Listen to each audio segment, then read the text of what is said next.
Hey everyone, so here it is, the iPhone 16, specifically my pink iPhone 16. And we're going to talk about whether you should still consider this phone, here in late 2025. The iPhone 17 just came out a few weeks ago, and that really changes the conversation around this device. So in this video, I want to cover what it's actually been like to use this phone, how it holds up today, and most importantly, if it's a smart buy right now, or if you should just go for the iPhone 17 instead. Just for some context, I've had this phone since May of this year. It's not my main daily driver, but I use it as my secondary phone for pretty much everything when my primary is on the charger. So it's seen a mix of light, moderate, and even some heavy use. As you can see, it's in pretty great shape and the battery health is still at a perfect 100% with about 80 charge cycles. It's running the latest stable version of iOS 26, which is a big part of this story. And for full disclosure, everything I'm about to say about this standard iPhone 16 also applies to the bigger iPhone 16 Plus. The only real differences there are the screen size and of course the battery, which from what I've seen online is an absolute beast on the Plus model. Okay, so what makes this phone so interesting to talk about right now? Well, it's because of the brand new iPhone 17, and I've got to be honest, Apple made the iPhone 17 a huge upgrade over this phone, and that puts the 16 in a really tough spot. Let me just lay it out for you. The new iPhone 17 for the first time ever on a standard model has a ProMotion display, yep, 120 Hz. It's finally here. The screen is also a little bigger at 6.3 inches, up from 6.1 on this phone, but because the bezels are thinner, the phone itself barely feels larger. They also upgraded the cameras in a big way. The ultra-wide is now 48 megapixels, and the front selfie camera is a new 18 megapixel sensor. And maybe the biggest deal for a lot of people, they doubled the base storage. The iPhone 17 starts at 256 gigabytes, and the craziest part, they did all of this without increasing the price. It launched at the exact same price this iPhone 16 did last year. So yeah, that's the context for this review. When the iPhone 16 came out, it was a solid phone. It brought over the action button from the 15 Pro, added this new dedicated camera control button, which is pretty neat. And of course, it has the powerful A18 chip. But now, with the 17 on the market, the value proposition for the 16 has completely changed. Alright, let's start with the phone itself. The design, it's an iPhone. It feels premium, the aluminum rails are comfortable to hold, and this color-infused glass back on the pink model looks fantastic. It's a design that holds up really well. It's clean, it's simple, and it's durable with that ceramic shield front glass. And the display is both great and, well, its biggest problem. The Super Retina XDR OLED panel itself is beautiful. It's sharp with a resolution of 2556 by 1179. Colors are vibrant and accurate, and it gets incredibly bright outdoors up to 2000 nits. Watching content on this is a joy, but, and this is the big but, it's a 60 Hz panel. In 2024, when this launched, it was already a tough pill to swallow. But here in late 2025, when even the base iPhone 17 has a 120 Hz ProMotion display, this 60 Hz screen feels dated. For a phone at this price point, it's the single biggest compromise and the main reason why it's so hard to recommend buying new today.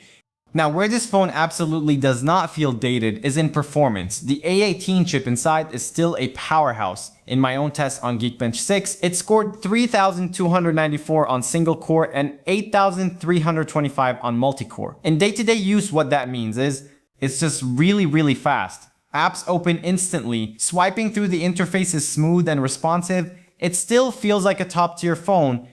And a huge part of that, and something I think is super important for longevity, is the 8 gigabytes of RAM. I've said this in other reviews of older models with 4 or 6 gigabytes of RAM. You really start to feel that limitation with modern apps. You'll switch between a few apps and the one you were just in has to reload completely.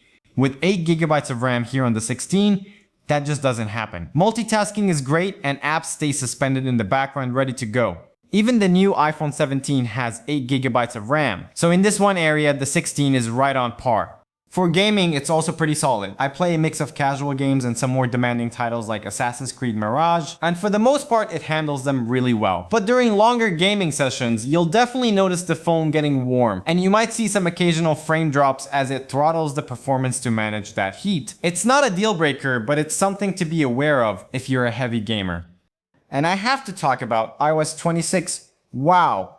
I am so impressed with this update. It feels like one of the biggest visual and functional upgrades we've seen in years. The new liquid glass design language with all the new animations and translucent elements just makes the whole OS feel so much more fluid and modern. Honestly, it makes older versions like iOS 18 feel ancient in comparison. I did notice the phone running a bit warmer for the first day or so after updating, but that's pretty normal. The phone is just re-indexing all your files and settling in. After that, it's been fantastic. Battery life has been really solid for me. I can easily get through a full day of my typical secondary phone usage without any anxiety. For those of you looking at the iPhone 16 Plus, I've heard nothing but amazing things. People on forums consistently say it's a 2-day phone for them, which is just incredible. iOS 26 also introduced a new feature called Adaptive Power. Basically, the phone learns your usage patterns, and on days when you're using it more heavily than usual, it'll make small, smart adjustments in the background to help stretch the battery life even further. It's a nice, subtle improvement that just works. As for the cameras, they're exactly what you'd expect from a modern iPhone. Excellent. You've got a 48 megapixel Fusion main camera that bends down to produce incredibly detailed 24 megapixel shots by default, and a very capable 12 megapixel ultra wide. Photos are sharp, colors are true to life, and the camera is just super reliable. You also get a really clean optical quality 2x zoom by cropping in on that big 48 megapixel sensor. For video, it's still best in class. It's a fantastic point-and-shoot system that will not disappoint you. Okay, let's talk about Apple Intelligence. Yes, the iPhone 16 supports it, and it's okay. You get the new writing tools, you can create Genmoji, and there are some neat tricks in photos. But for me personally, it's not a great AI feature right now. You know, it still feels very much like it's in the early stages, almost like a public beta. For any serious AI tasks, I still find myself opening up more powerful alternatives like Gemini or ChatGPT. So it's cool that it's here, but it's not the reason to buy this phone. So what are the real downsides to consider? Well, we've already talked about the biggest one, the 60Hz display. It's the real downside. The other thing to note is that the USB-C port, while convenient, is still limited to USB 2.0 speeds. That's about 480 megabits per second. For most people who just charge with it and use AirDrop for file transfers, it's a non-issue. But if you're someone who transfers large video files with a cable, it's gonna be slow. So we come to the big question, is the iPhone 16 worth it in late 2025? And the answer really depends on who you are. If you already own an iPhone 16 or 16 Plus, keep it. It's a fantastic phone.